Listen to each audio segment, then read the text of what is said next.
सभी दर्शकों को मेरा नमस्कार। मैं हूं प्रवीण शर्मा और आप देख रहे हैं मेरा शो PKV शो। बात इन दिनों की है जब इंदिरा गांधी प्रधानमंत्री नहीं बनी थी और करपात्री महाराज को अपना गुरु मानती थी। राजनीति में कोई भी निर्णय लेना हो उनसे बिना पूछे कोई भी कदम नहीं उठाती थी।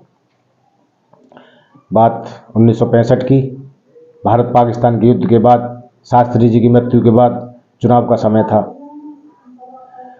करपात्री महाराज से आशीर्वाद लेने गई हुई थी तो उन्होंने उनसे आशीर्वाद लिया, लेकिन करपात्री महाराज ने उनसे कहा कि यदि आप गोवंश वध पर अगर कानून बनाएं तो आपकी जीत पक्की है।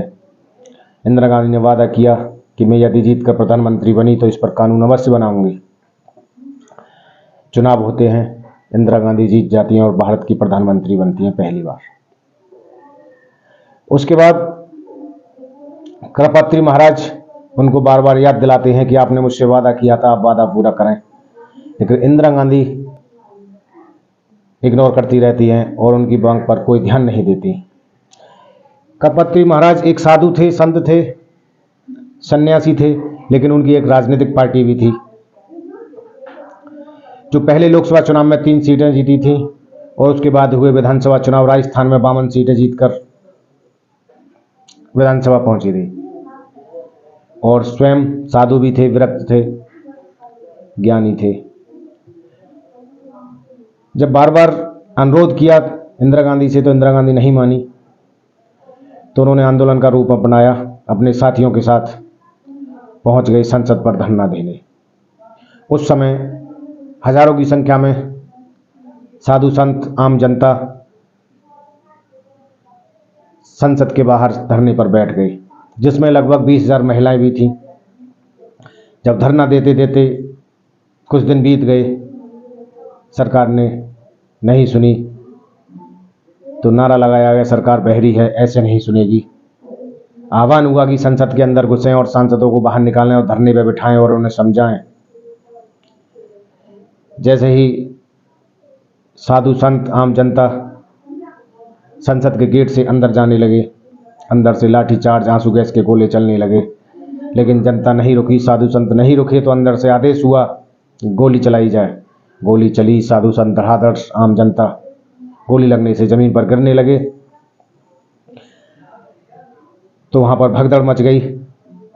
जैसे कि आज गोदी मीडिया विपक्ष हल्ला करता है कि गोदी मीडिया है, विपक्ष की आवाज दबाता है, उस समय भी ऐसा ही था। इंदिरा गांधी प्रधानमंत्री थी, किसी भी अखबार, किसी भी मीडिया, किसी भी चैनल पर यह खबर नहीं दिखाई गई। लेकिन उस समय की कुछ मासिक पत्रिकाएं थीं, उन्होंने यह अपने मासिक अंक में ये निकाला।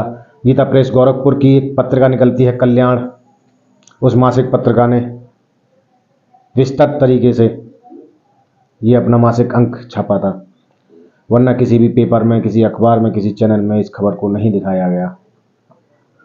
7 नवंबर 1966 का दिन, करपात्री महाराज साधुओं की लाशें उठा रहे थे और रोते जा रहे थे। उन्होंने अंजलि में जल लेकर के श्रीमती इंदिरा गांधी को श्राप दिया कि जिस तरीके से साधु संतों पर गोलियां चलाई गई हैं, इसी तरीके से तेरी मृत्यु होगी। उस दिन था हिंदू पंचांग के अनुसार गोपाष्टमी, जो 2023 में 20 नवंबर को आने वाली है।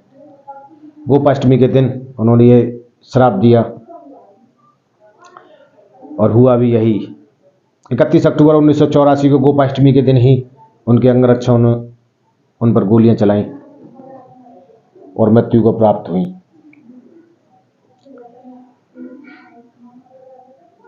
राजीव गांधी का भी मर्डर बम विस्फोट के जो हुआ था, वो उस दिन भी अष्टमी का दिन ही था।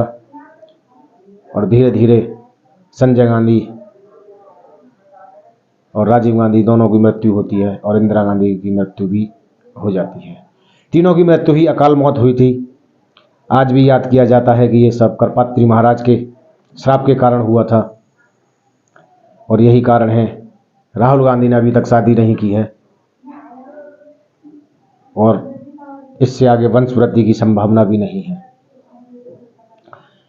करपात्री महाराज एक पहुंचे हुए साधु संत थे, उनके श्राप के कारण ही आज ये कांग्रेस की हालत है।